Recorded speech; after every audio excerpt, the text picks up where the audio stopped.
మొదటిగా మనం avocado avocado చెట్టు గురించి, అవకాడో సాగు విధానం గురించి మాట్లాడుకుందాం. ఇప్పుడు అవకాడో అన్నవి ఫ్రూట్ సెట్ అయ్యి ఈ స్టేజ్ లో ఉన్నాయి. ఎప్పుడు మనకు ఎప్పుడు ఫ్లవరింగ్ వస్తుంది, ఎప్పుడు ఫ్రూట్ సెట్ అవుతుంది, ఫ్రూట్ సెట్ అయినాక ఎన్ని రోజుల తర్వాత మనం దీన్ని హార్వెస్ట్ చేయొచ్చు. హాయ్, హలో అండి, అందరికీ నమస్కారం. నేను మీ సునంద. అయితే మనం ఇప్పుడు అవకాడో తోటలో ఉన్నాము.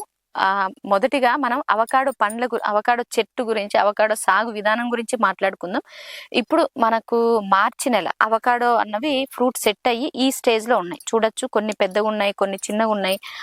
ఈ విధంగా ఉన్నాయి అన్నట్టు. అన్ని ఒక 30 to 50 grams అంత సైజు అంతలో ఉన్నాయి. అయితే ఇది అసలు ఎట్లా ఏంటి, ఎప్పుడు మనకు ఎప్పుడు ఫ్లవరింగ్ వస్తుంది, ఎప్పుడు ఫ్రూట్ సెట్ అవుతుంది, ఫ్రూట్ సెట్ అయినాక ఎన్ని రోజుల తర్వాత మనం దీన్ని హార్వెస్ట్ చేయొచ్చు, తర్వాత మళ్ళీ ప్రూనింగ్ ఎట్లా చేసుకోవాలి ఏంటి అన్న వివరాలన్నీ కూడా మనం ఇప్పుడు డిస్కస్ చేసుకుందామండి. మనకు ఏపీ తెలంగాణలో అవకాడో అన్నది ఇప్పుడిప్పుడే సాగులోకి వస్తా ఉంది. అంటే చాలా మంది వేద్దాం అనుకుంటా ఉన్నారు, చాలా మంది ఇది కాసులు కురిపించే పంట అని చెప్తా ఉన్నారు. అయినప్పటికీ ఇంకా ఎక్కడైనా పంట వచ్చింటే, ఎవరి దగ్గరైనా వచ్చింటే చూసి వేసుకుందాము అన్న ఉద్దేశంతో ఉన్నారు రైతులందరూ కూడా. చిన్న సన్నకారు రైతులు, అదేవిధంగా కొద్దిగా ఎక్కువ భూమి ఉన్న వాళ్ళు కూడా, సన్నకారు రైతులు అలాగే ఆలోచిస్తా ఉన్నారు, చిన్నకారు రైతులు ఆలోచిస్తా ఉన్నారు, అదే కొద్దిగా భూమి ఉండి బాగా భూసాములుగా ఉన్న వాళ్ళు కూడా ఈ పంట వెయ్యాలి. దీనికోసం చాలా మంది నన్ను అడిగి ఉన్నారు. బట్ నాకు దీని మీద అంత అవగాహన లేదు. దీని సైకిల్ అంటే ఎలా ఏంటి అన్న విషయం అస్సలు తెలియదండి. ఇది లాస్ట్ ఇయర్ మనము ఇక్కడ అవకాడో నేను ఇక్కడ వచ్చినప్పుడు అవకాడో అప్పుడు నాటి, ఈ మొక్కలు నాటి 2వ సంవత్సరం, 1 year అయిపోయి 2వ సంవత్సరం ఉండే. ఇప్పుడు జస్ట్ ఇప్పటికి 2 years కంప్లీట్ అయింది. అవకాడో మొక్కలు ఇవి నాటి 2 years కంప్లీట్ అయ్యి ఇది 3rd year లోకి ఎంటర్ అవ్వడం జరిగింది. అంటే జస్ట్ 2 years అవుతుంది మొక్కలు నాటి. అయితే ఏంటి అంటే లాస్ట్ ఇయర్ ఎక్కడో అక్కడొకటి ఇక్కడొకటి కొన్ని చెట్లకి మాత్రమే కాయ రావడం జరిగింది, ఫ్రూట్ సెట్ అవ్వడం. అప్పుడు వచ్చినప్పుడు చాలా చిన్న మొక్కలు అన్నట్టు వాటికి. అప్పుడు ఇంకా అప్పటి నుంచి ఇప్పటి వరకు అన్ని దగ్గరుండి ప్రతి ఒక్కటి కూడా, అసలు ఇప్పుడు చూస్తే ఇంత గ్రోత్ అసలు పాసిబుల్ అవ్వదు. ఎందుకంటే ఇంత గ్రోత్ వచ్చింది, చాలా బాగా గ్రోత్ అయితే ఎటువంటి డోకా లేదండి మన టెంపరేచర్స్ లో. అయితే ఇందులో ఇక్కడ మనం వేసుకున్న వెరైటీస్, ఇక్కడ ఈ తోటలో ఉన్న వెరైటీస్ ఏంటిది అంటే ల్యాంబ్ హ్యాష్ వెరైటీ అని చెప్పడం జరిగింది. అయితే హ్యాష్ వెరైటీ ఒకటిను, ఇంకొకటి వచ్చేసి మనకు ఎటింగర్ వెరైటీ. ఈ హ్యాష్ వెరైటీ, ఎటింగర్ వెరైటీ ప్రతి 10 మొక్కల ల్యాంబ్ హ్యాష్ వెరైటీకి ఒక ఎటింగర్ మొక్క నాటుకోవడం జరిగింది. అది ఎందుకు అంటే బి ఫ్లవరింగ్ అంటే A type flowering, B type flowering ఉంటుంది. ఎటింగర్ లో అయితే బి టైప్ ఫ్లవరింగ్ ఉంటుంది. అదే మీరు చూసినట్లయితే ల్యాంబ్ హ్యాష్ వెరైటీలో టైప్ ఏ టైప్ ఫ్లవరింగ్ ఉంటుంది. ఈ 2 రకాల ఫ్లవరింగ్ ఉన్న చెట్లు ఎందుకు నాటుకోవాలి, ఎందుకు నాటుకుంటారు అని నాకు తెలియదు. అడిగినప్పుడు ఒకే డేలో డిఫరెంట్ టైమ్స్ లో ఫ్లవర్ ఓపెన్ అవుతుందంట దానికి. So A type, B type flower open అయినప్పుడు పాలినేషన్ కి పాలినేటర్స్ కి ఇబ్బంది లేకుండా ఉండడానికి A type, B type flowering ఉన్న మొక్కలు ఖచ్చితంగా మనం నాటుకోవాలి. ఆ 2 కాంబినేషన్స్ లో నాటుకోవాలి అని చెప్పడం వాళ్ళు జరిగింది. అయితే మనకి ఇప్పుడు అన్ని కూడా ఏ టైపు ఫ్లవరింగ్ ఉన్నవే ఫ్లవర్ వచ్చింది ఈ సంవత్సరం. ఎటింగర్ వెరైటీ మనకి ఇంకా ఈ సంవత్సరం ఫ్లవరింగ్ రాలేదు. ఓన్లీ ఏ టైప్ ఫ్లవరింగ్ వచ్చినప్పటికీ కూడా మనకు కొన్ని చెట్లకు బాగా ఫ్రూట్ సెట్ అయిన వాటికి కొంచెం కొద్దో గొప్ప ఫ్లవర్ అయితే చాలా విపరీతంగా వచ్చిందండి. విపరీతంగా ఫ్లవరింగ్ వచ్చినప్పటికీ మనకు కొన్ని చెట్లకు ఒక 10 వరకు ఫ్రూట్ సెట్ అయితే, ఇంకా మరికొన్ని చెట్లకు ఎక్స్ట్రాడినరీగా ఒక 50 కాయల కన్నా ఎక్కువ కూడా ఫ్రూట్ సెట్ అవ్వడం జరిగింది. సో ఇది కూడా గమనించుకోవాలి. అంటే ఏ టైపు, బి టైపు 2 ఫ్లవర్స్ వచ్చినప్పుడు ఇంకా ఎక్కువ అవుతాయేమో తెలీదు. ఇది అబ్జర్వ్ చేసుకోవాలి, గమనించుకోవాలి. ఎందుకంటే దీని గురించి ఎంత తెలుసో అంతే మాట్లాడుకుందాం మనం. అయితే ఇప్పుడు చూస్తున్నారు కదా, ఇది ఇలా ఉంది. దీన్ని ప్రూనింగ్ చేసుకొని మనము అక్టోబర్ మంత్ వరకు ప్రూనింగ్ చేసేసుకోవాలండి. 9th మంత్ అంటే 9వ నెల 10వ నెల వరకు ప్రూనింగ్ చేసుకుంటే, ప్రూనింగ్ చేసుకున్న తర్వాత నుంచి వెంటనే ఫ్లవరింగ్ ప్లస్ మళ్ళీ మనకు కొమ్మలు, కొత్త చిగుర్లు కూడా రావడం జరిగింది. కొత్త చిగుర్లు వస్తూ ఫ్లవర్ కూడా స్టార్ట్ అయిపోయింది అన్నట్టు.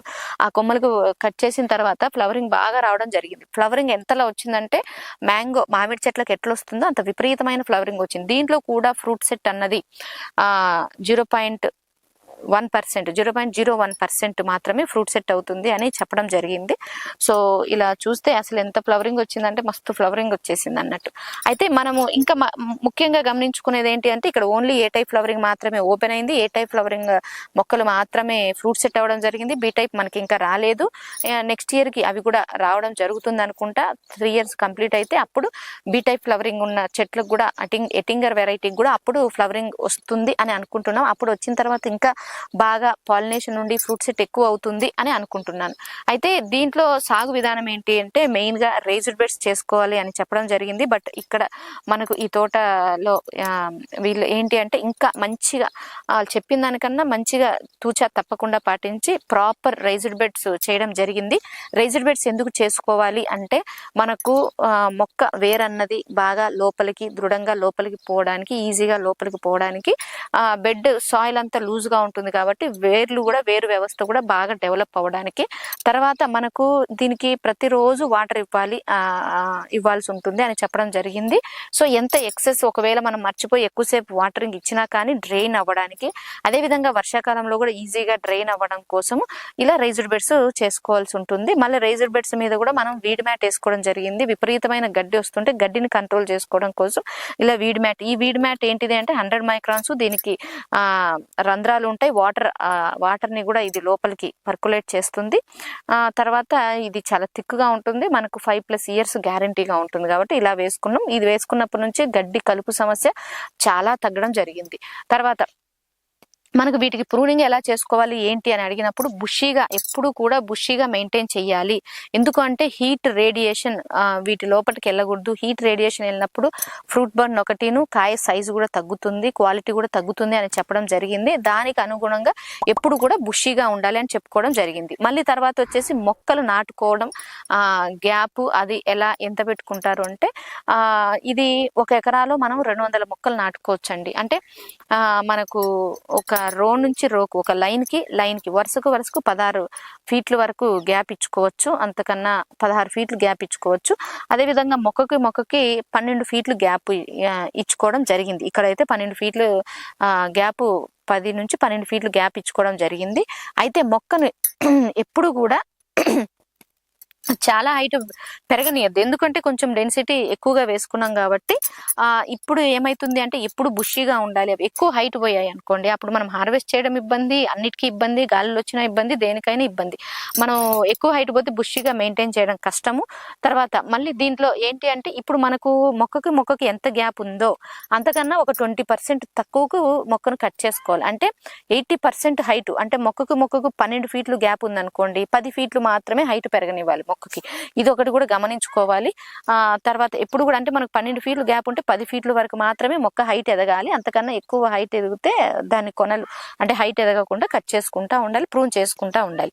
మళ్ళీ ఈ మొక్క అంతా కూడా ఎప్పుడు కూడా కింద 1 to 2 feet కింద 2 feet హైట్ వరకు కింద నుంచి భూమికి ఆనిన కొమ్మలు కట్ చేయడం జరుగుతుంది. ఇవి కాచినా గానీ ఇలా ఉంటాయి. ఈ కొమ్మ కూడా ఇలా వంగుతుంది కాబట్టి దీనికి బుషీగా ఎప్పుడు అంటే హీట్ అన్నది డైరెక్ట్ గా కాయ మీద పడకూడదు. హీట్ వేవ్స్ కూడా, వేడి గాలులు కూడా లోపలికి రాకుండా బుషీనెస్ అంటే పొదలాగా మెయింటైన్ చేయవలసి ఉంటుంది. తర్వాత దీంట్లో వచ్చేటువంటి చీడపీడలు ముఖ్యంగా ఇందులో వచ్చేది మనం చూసినట్లయితే మీకు స్టెమ్ బోరర్, అంటే ఇది కూడా మామిడిలాగే స్టెమ్ అన్నది హార్డ్ గా ఉంటుంది కాబట్టి స్టెమ్ బోరర్ వచ్చే అవకాశం ఉంది. స్టెమ్ బోరర్ రాకుండా మనం ఎప్పుడు కూడా సున్నం అన్నది బోర్డో పేస్ట్ పూసుకుంటే చాలా బాగుంటుంది. తర్వాత ఇంకా ఏమొస్తుంది దీనికి అంటే ఇందులో మీకు ఇంతకుముందు మనం జామలో చెప్పుకున్న టీ మస్కిటో బగ్ అన్నది చాలా ఎక్కువ దీంట్లో ఉధృతి జరుగుతుంది, ఉధృతంగా అటాక్ చేయడం జరుగుతుంది. ఈ ఇప్పుడు ఉంటాయి కదా ఈ చిగుర్లు వస్తాయంట కదా, చిగుర్లను అది అటాక్ చేయడం వల్ల ఇలా ఎండిపోతా ఉంటాయి. చిగుర్లను అటాక్ చేస్తుంది. బాగా టెండర్ గా ఉన్న వాటిని అది దాంట్లో ఉన్న శాప్ నంతా కూడా సక్ చేస్తుంది. ఆ శాప్ ని అలా సక్ చేయడం వల్ల అది ఎండిపోవడం జరుగుతుంది.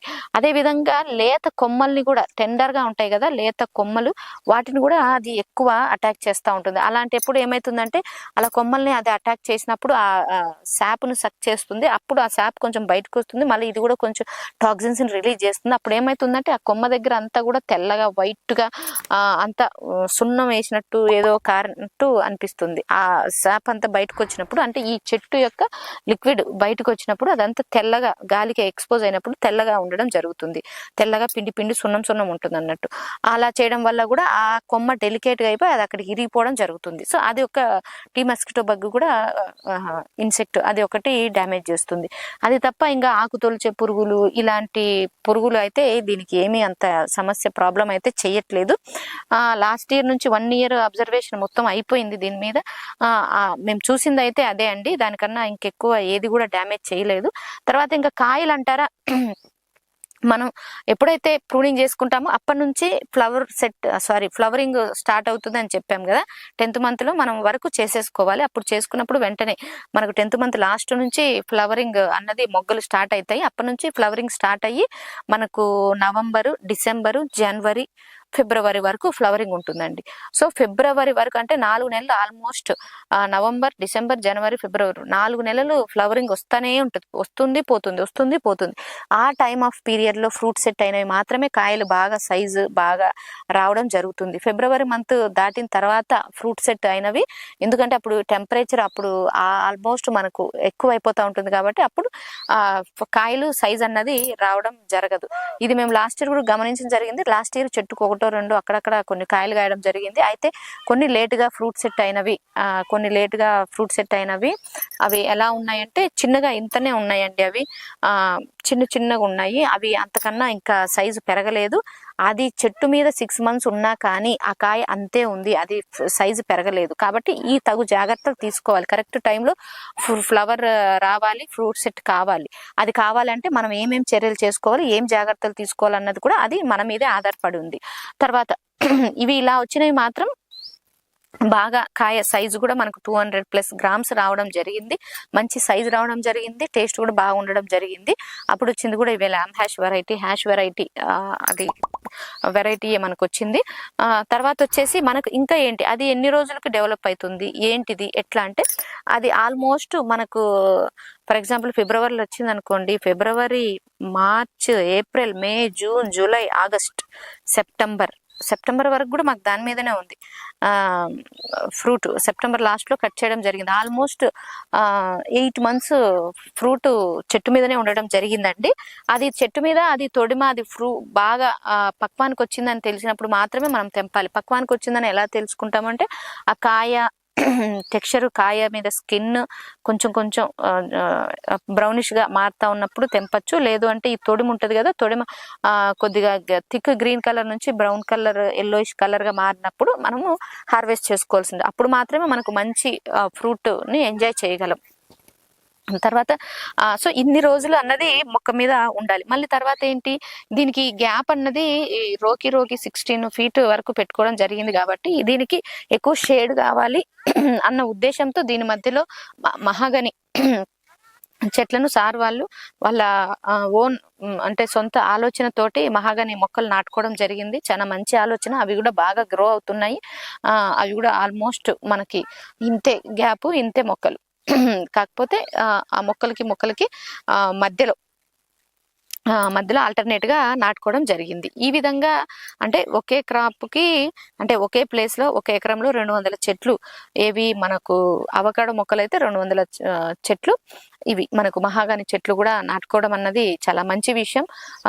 ఒకే స్థలము, ఒకటేసారి ఫర్టిగేషన్ కానీ నీళ్లు, దీనికి కూడా యాజమాన్య పద్ధతులు అన్ని ఒకటే, 2 పంటలు అన్నది రావడం జరుగుతుంది. అయితే ఈ వెరైటీ ఇది ఇప్పుడు వరకు రైతులు చెప్తా ఉన్నారు. ఎక్కడా కూడా అండి, ఇప్పుడు నెక్స్ట్ ఇయర్ అయితే ఇంకా మంచిగా దీని మీద అవగాహనతో మంచి నాలెడ్జ్ తో చెప్పగలం. ఇప్పుడైతే అక్కడక్కడ కొన్ని చెట్లకు వచ్చిన వాటికి ఎక్కువ వచ్చాయి. జస్ట్ ఇవి 2 సంవత్సరాలు క్రాస్ అయిన చెట్లు మాత్రమే. ఇంకా ఇంతకన్నా పెద్దగా అయితే ఇంకా బాగొస్తాయని చెప్పడం జరిగింది. బట్ చూడాలి, చూసిన తర్వాతే ఫుల్ గా మనం కాన్ఫిడెంట్ గా ఎవరికైనా కానీ చెప్పగలం. బట్ గ్రోత్ గానీ అది అంత బాగా సెట్ అయింది. గ్రోత్ కి దానికి, తర్వాత కాయ వస్తే దాని టేస్ట్ కి, సైజు కి అలా ఎటువంటి అది లేదు. మామిడి చెట్లు ఎలా పెరుగుతాయో ఇవి కూడా అలాగే పెరుగుతున్నాయి. తర్వాత దీనికి మేము ఏం స్ప్రే చేస్తుంటాము అంటే, మామూలుగా అన్ని హార్టికల్చర్ క్రాప్స్ కి స్ప్రే చేసేటివి ఇస్తాము.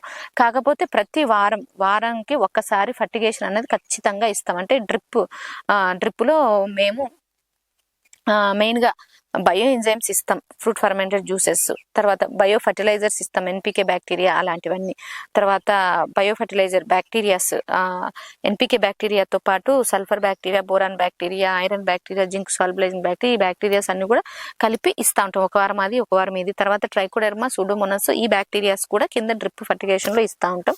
తర్వాత వచ్చేసి బ్యాసిలస్ బ్యాక్టీరియా కూడా ఇస్తాము. అంటే జీవన ఎరువులు, బయో ఫంగిసైడ్స్ ఇలాంటివన్నీ ఇస్తాం. దీంతో పాటు బయో ఎంజైమ్స్ ఇస్తాం, మొలకల ద్రావణము ఇస్తాం. తర్వాత దీంతో పాటు ఇంకా మనం ఏం చేస్తాము అంటే స్ప్రే రూపంలో బయో పెస్టిసైడ్స్ స్ప్రే చేస్తాము. ఎప్పుడన్నా మనకు అలా ఫ్లైస్ అవి అటాక్ అయితే దీనికి అప్పుడప్పుడు వైట్ ఫ్లై ఒకటి కూడా అటాక్ అవుతా ఉంటుందండి. ఎందుకంటే చుట్టుపక్కల వేటి కన్నా ఉంటే ఈజీగా దీనికి అటాక్ అవుతా ఉంటుంది. అందుకే మేము రెగ్యులర్ ఇంటర్వెల్స్ లో అంటే 10 days కి ఒకసారి 15 days కి ఒకసారి ఖచ్చితంగా స్ప్రే చేసుకుంటాం. ఒకవేళ ఫ్లవరింగ్ మీద అలా ఉన్నప్పుడు, పంట మీద ఉన్నప్పుడు ఖచ్చితంగా స్ప్రే చేసుకోవాల్సి ఉంటుంది. తర్వాత వచ్చేసి ఇంకా ఫ్లైస్ వేరే అదర్ ఏమి అంత అటాక్ కావు. అయితే దీనికి ఇంకా స్ప్రేస్ లో మనం ఇచ్చేది ఏంటిది అంటే ఎప్పుడన్నా వర్షాకాలంలో అలా ప్లస్ ప్రూనింగ్ చేసుకున్నప్పుడు బయో ఫంగిసైడ్స్ ఇస్తాము. బోర్డో పేస్ట్ బాగా అప్లై చేస్తాము. బోర్డో పేస్ట్ అప్లై చేయడం వల్ల ఆ ఫ్లైస్ అవి కూడా దగ్గరికి రాకుండా ఉంటాయి. ఇంకా ఇంతకు మించి దీనికైతే ఇంకేమి చేయమండి. దీనికి కూడా స్ప్రే చేసినప్పుడు మట్టి ద్రావణం అన్నిటికీ చేసినప్పుడు దీనికి చేస్తాం. బట్ ఫ్లవరింగ్ టైంలో మట్టి ద్రావణం ఎక్కువ స్ప్రే చేసుకోం మనం. బట్ ఇప్పుడు ఫ్రూట్ సెట్ అయింది కదా, ఇప్పుడు మట్టి ద్రావణం అన్నది చేసుకుంటా ఉంటాం. అయితే ఎక్కడైనా టీ మస్కిటో బగ్ డ్యామేజ్ చేస్తుంది కాబట్టి మేము ఏం చేసామంటే కొన్నిటికి చూద్దాము అని ఫ్రూట్ ప్రొటెక్షన్ కవర్స్ కూడా కట్టడం జరిగింది. అది కూడా మీరు గమనించగలరు. ఆ టీ మస్కిటో బగ్ డ్యామేజ్ చేస్తే కాయ మీద కూడా ఆ శాప్ అంతా బయటకు వచ్చేసి అదంతా తెల్లగా ఉంటుంది. మళ్ళీ అది కొన్ని టాక్సిన్స్ రిలీజ్ చేయడం వల్ల ఆ కాయ మీద అంతా కూడా నల్లగా మచ్చలు కూడా పడడం జరిగింది. కాబట్టి అది కూడా మేము ఈసారి కట్టుకోవడం జరిగింది. బట్ గమనించాలి, చూడాలి, మాకు ఎవరు చెప్పలేదు ఎట్లుంటుంది ఏంటి అన్న విషయాలు కూడా నెక్స్ట్ మళ్ళీ తీసినప్పుడు దీని మీద మళ్ళీ ఆ అబ్జర్వేషన్, ఆ పాయింట్స్ అన్ని కూడా మీకు నోట్ చేసి చెప్పగలనండి. ఇంతవరకు మా అబ్జర్వేషన్ ఇంతే. ఇంకా మీకు ఏమన్నా డౌట్లు ఉన్నా కమెంట్ రూపంలో తెలియచేయండి. మరిన్ని వివరంగా మళ్ళీ ఇంకొక వీడియోతో మేము ముందుకు వస్తానండి. ఓకే. అయితే రైతులకి చెప్పేది ఏంటిది అంటే అబ్జర్వ్ చేసి మీకు ఎవరైనా బాగా చిన్న సన్నకారు రైతులు ఖచ్చితంగా ఎవరి దగ్గరైనా అనుభవం అంటే ముందు వచ్చి ఉంటే వాళ్ళ దగ్గర వెళ్ళి చూసి తెలుసుకొని లాభదాయకంగా ఉంది. అయితే గ్రోత్ అదంతా మనకు బాగుంది, కానీ ఏ వెరైటీ బాగుంటుంది, మన వాతావరణానికి ఏది సూట్ అవుతుంది, తర్వాత వాటిని మార్కెట్లో ఏ విధంగా అమ్ముకోగలము. ఇప్పుడు అందరూ కూడా చాలా మంది వేసేస్తున్నారు. దాన్ని మనం మార్కెట్ వాల్యూ వస్తుందా రాదా, ఎందుకంటే ఇది కూడా సంవత్సరానికి ఒక పంటే వస్తుంది కాబట్టి దాంట్లో ఇంకా ఏమైనా అంతర పంటలు వేసుకోవచ్చా, ఇంకా ఇలాంటివన్నీ కూడా గమనించుకొని మీకు వర్త్ అనిపిస్తే మాత్రమే మీరు ఈ పంటకు వెళ్ళగలరు. ఓకే. ఇంకా ఏమైనా డౌట్ ఉన్నా కామెంట్లో తెలియజేయండి. మరిన్ని వీడియోస్ కోసం ఛానల్ని సబ్స్క్రైబ్ చేసుకోండి. Thank you. మా సేంద్రియ వ్యవసాయ పద్ధతులు మీకు నచ్చినట్లయితే లైక్ చేయండి, షేర్ చేయండి. ప్రతి ఒక్కరం సేంద్రియం వైపు బాటలు వేద్దాం. Thank you.